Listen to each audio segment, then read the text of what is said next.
الكریم اما بعد فاعوذ باللہ من الشیطان الرجیم بسم اللہ الرحمن الرحیم باب حرم المدینہ حرسہ اللہ تعالی۔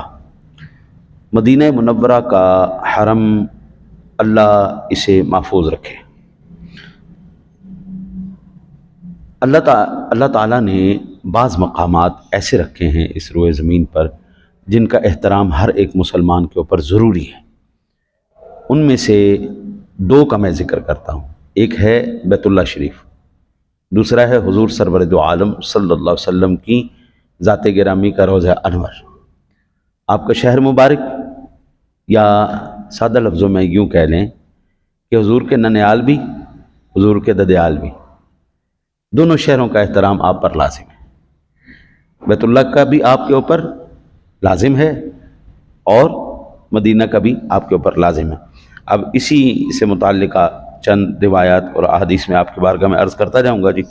عن علی رضی اللہ تعالیٰ عنہ قال ما كتبنا على رسول اللہ صلی اللہ علیہ وسلم الا القرآن وما في هذه الصحیفہ۔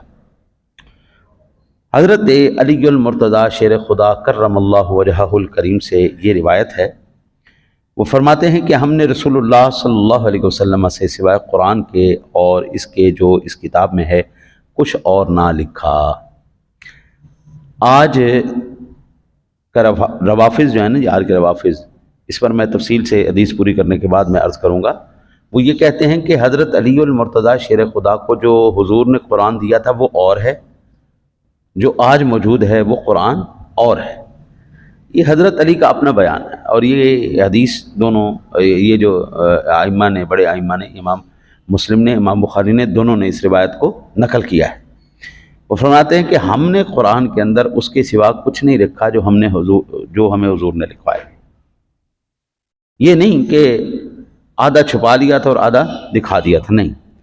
قال رسول اللہ صلی اللہ علیہ وسلم المدینۃ حرام ما بین عیری الی ثور فمن احدث فیها حدثا او آبا محدثا فعلیہ لعنۃ اللہ والملائکۃ والناس اجمعین لا يقبل منہ صرف ولا عدل۔ میرے آقا جی اعلیٰ نبینا علیہ الصلوۃ والسلام نے ارشاد فرمایا، آپ فرماتے ہیں کہ مدینہ منورہ عیر سے ثور تک کے درمیان حرم ہے، تو جو اس میں کوئی بدعت ایجاد کرے یا کسی بدعت کو پناہ دے، بدعتی کو پناہ دے، تو اس پر اللہ تعالیٰ کی اور فرشتوں کی اور تمام لوگوں کی لعنت ہے، نہ اس کے فرائض قبول ہوں اور نہ نفل قبول ہوں۔ یہ حدود، سادہ لفظوں میں میں کہوں، اس کی بڑی تفصیل ہے لیکن سادہ لفظوں میں جتنا بھی مدینہ ہے، مدینہ منورہ کے اندر ہر ایک مسلمان کے لیے اس کا احترام کرنا، اس کی عزت کو برقرار رکھنا، یہ مسلمان کے اوپر ضروری اور لازم ہے۔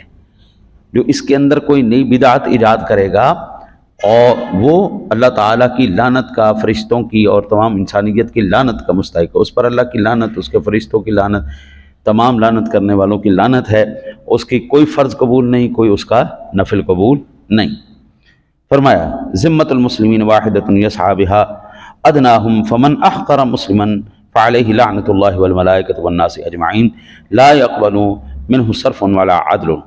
مسلمانوں کا ذمہ ایک ہے کہ ادنا آدمی بھی کوشش کر سکتا ہے، جو کسی مسلمان کی عہد شکنی کرے اس پر اللہ، فرشتوں اور سارے انسانوں کی لعنت ہے، نہ اس کے فرض قبول ہوں نہ نفل قبول ہوں۔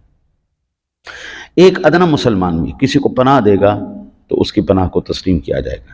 مسلمان جسد واحدہ ہے، ایک جسم، ایک کو تکلیف ہے تو سب کو تکلیف، ایک کا ذمہ ہے تو سب کا ذمہ ہے۔ اچھا جی، پھر فرمایا ومن والا قوما بعیری اذن موالیہ فعلیہ لعنۃ اللہ والملائکۃ والناس اجمعین لا يقبل منہ صرف ولا عدل متفق علیہ۔ اور جو اپنے دوستوں کو بغیر اجازت کے کسی قوم سے عقد اور دوستی باندھے، اس پر اللہ کی، فرشتوں کی اور تمام لوگوں کی لعنت ہے، نہ اس کے فرض قبول ہوں نہ نفل قبول ہوں۔ یہاں تک دونوں ائمہ کرام نے، امام بخاری نے، امام مسلم نے روایت کو نقل کیا۔ وفی روایت لہما من دعا الی غیر ابیہ او تولی غیر موالیہ فعلیہ لعنۃ اللہ والملائکۃ والناس اجمعین لا يقبل منہ صرف ولا عدل۔ اور انہی کی دوسری روایت میں ہے کہ جو اپنے کو غیر باپ کی طرف منسوب کرے یا اپنے غیر مولاؤں سے ولا کرے تو اس پر اللہ کی فرشتوں کی اور تمام لوگوں کی لعنت ہے، نہ اس کے فرض قبول ہوں اور نہ نفل قبول ہوں۔ ہم آخری بات سے ہی آگے لے کے چلتے ہیں، پھر ابتدا کی طرف چلیں گے۔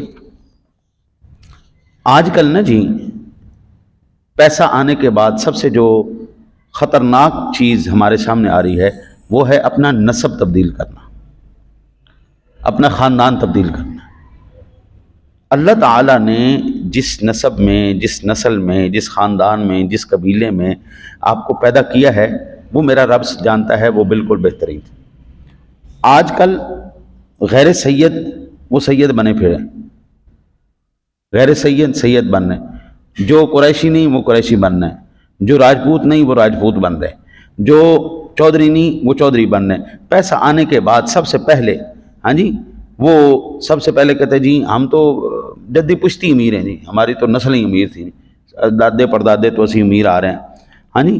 کئیوں کو شیخ بننے کی بڑی جو ہے وہ طلب ہوتی ہے، پٹھان بننے کا شوق ہوتا ہے، اور اسی بیماری میں بہت سے مسلمان اس مرض میں گرفتار ہیں۔ اللہ تعالیٰ اس مرض سے ہم سب کو شفا عطا فرمائے۔ اب یہاں پر میں عرض کر دوں کہ حضرت علی المرتضیٰ شیر خدا کرم اللہ وجہہ الکریم کے پاس کوئی علیحدہ سے کوئی قرآن یا علیحدہ سے کوئی صحیفہ نہیں تھا جو حضور نے ان کو دے دیا، باقی کسی کو نہیں دیا۔ یہ تو پھر کتمان علم ہو گیا، معاذ اللہ، علم کا چھپانا ہو گیا اگر صرف انہی کو دیا ہے۔ بعض لوگ یہ کہتے ہیں کہ حضرت علی المرتضیٰ شیر خدا کرم اللہ وجہہ الکریم کے پاس اصل قرآن تھا، وہ چھپایا ہوا قرآن تھا، اور جو عام قرآن تھا اور وہ تمام لوگوں کو دے دیا۔ جو اصل قرآن تھا اس کے اندر حضرت علی المرتضیٰ شیر خدا پہلے خلیفہ تھے، جو اصل ان کے پاس ہدایت نامہ تھا، اور لہٰذا اسی کے پیش نظر تمام خلافتیں جتنے بھی ہیں وہ تمام کی تمام باطل ہیں۔ حضرت عمر فاروق اعظم رضی اللہ تعالیٰ عنہ، حضرت عثمان غنی، حضرت صدیق ان کی باطلیں، اور ہمارے پاس اصل جو ہے وہ موجود ہے۔ حالانکہ حضرت علی المرتضیٰ شیر خدا کرم اللہ وجہہ الکریم کے زمانے میں جب ایسے لوگوں نے کہا تھا، آپ نے ان کو جلوا دیا تھا، فتنہ باز اور فتنہ انگیز لوگوں کو۔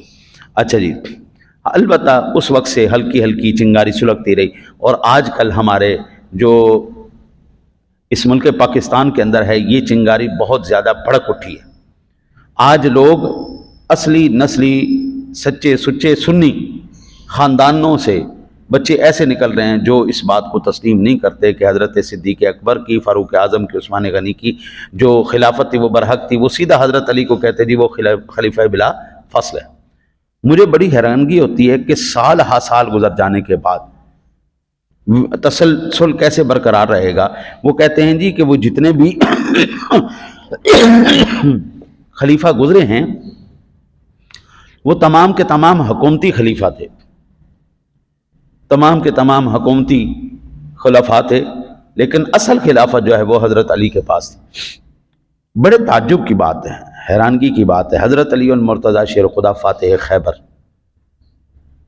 اگر ان کے پاس ایسی کوئی صحیفہ تھا یا ایسے معاملات تھے جو تلوار کے اندر وہ رکھتے تھے، تو حضرت علی المرتضیٰ شیر خدا سارے غزوات کے اندر شریک ہوئے، لیکن یہ حق اور یہ شریعت کا حکم پورا کرنے کے لیے انہوں نے کسی کے ساتھ جنگ نہیں کی۔ جن کے صاحبزادے شہید ہو گئے کربلا کے اندر، ایک قانون کو تبدیل کرنے کی وجہ سے حکومت وقت سے انہوں نے ٹکر لے لی، تو کیا حضرت علی المرتضیٰ شیر خدا کے ساتھ وہ جہاد نہیں کر سکتے تھے؟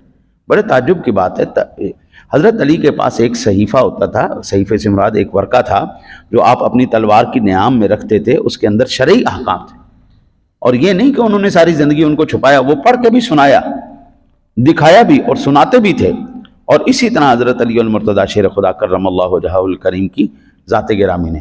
اور پھر یہاں پر جو لعنت کی گئی ہے بدعتیوں پر، وہ ہے دین کے اندر کوئی نئی بدعت یا بدعتی کے اوپر جو مدینہ منورہ کے اندر بدعت ایجاد کرے اور اس کو جگہ دے، اس کا سخت گناہ ہے، اس کے اوپر لعنت ہے۔